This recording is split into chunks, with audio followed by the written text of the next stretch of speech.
আরেক মেয়ে আছে, যদি বলো দাড়িওয়ালা বিয়ে করবো, বলবো যে গাঞ্জাখোর বিয়ে করবো, বলবে ইয়েস ইয়েস ইয়েস।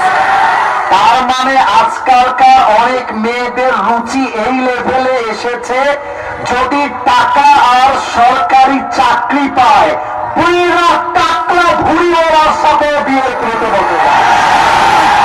এমন মেয়ে যদি থাকে আল্লাহ তা দান করুক না। আমিন। আরেক বাবারা এসেছেন, আমার মায়েরা অনেক এসেছেন, আমি আবার কবে আসবো জানি না।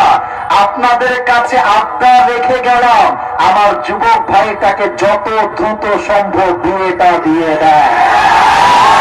আরে আমি তো আমার ওয়াজে বলেছিলাম শীতকালে কম্বল দিয়ে শীত দূর হবে না, লাভ দিয়ে দূর হবে না।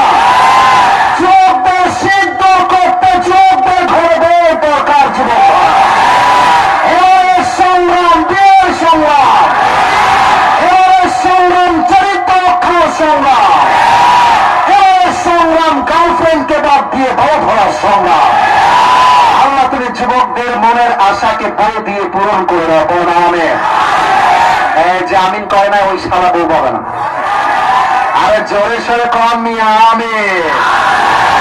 এই দেখেন ওয়াজও করতেছি, প্রশ্ন আসছে, ওই একই প্রশ্ন। আসি হুজুর সালাম নিবেন, আসসালামু আলাইকুম।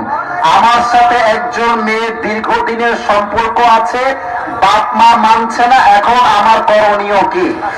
আমার কথা বাপ মাকে আমরা বোঝাতে চাই, আব্বা যান R15 দিয়ে আমার চরিত্র ঠিক হবে না।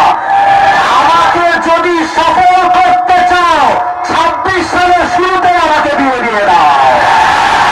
আর আমি মজা করে বলছি, এইটা সত্য, হয়তো মজা লাগছে, আর বিশ্বাস রাখেন মাদক মুক্ত সমাজ করতে, ইফতিজির মুক্ত সমাজ করতে বিয়ে ছাড়া দ্বিতীয় কোনো অপশন নেই। যুবক আমার সময় দুই হাত করে তার বিয়ে দাও। এবার আমাকে একটা ডাক দেন, বামে দুইজন উঠতেছে, একটু ধরে রাখো ওদেরকে।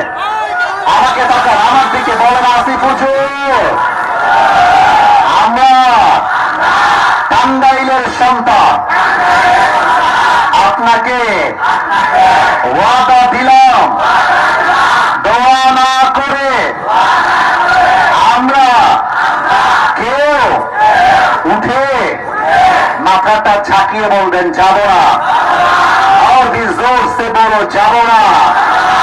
কিন্তু আমার কপাল আজকে ভালো, ধাক্কা ধাক্কি আজকের মাহফিলে বলতে গেলে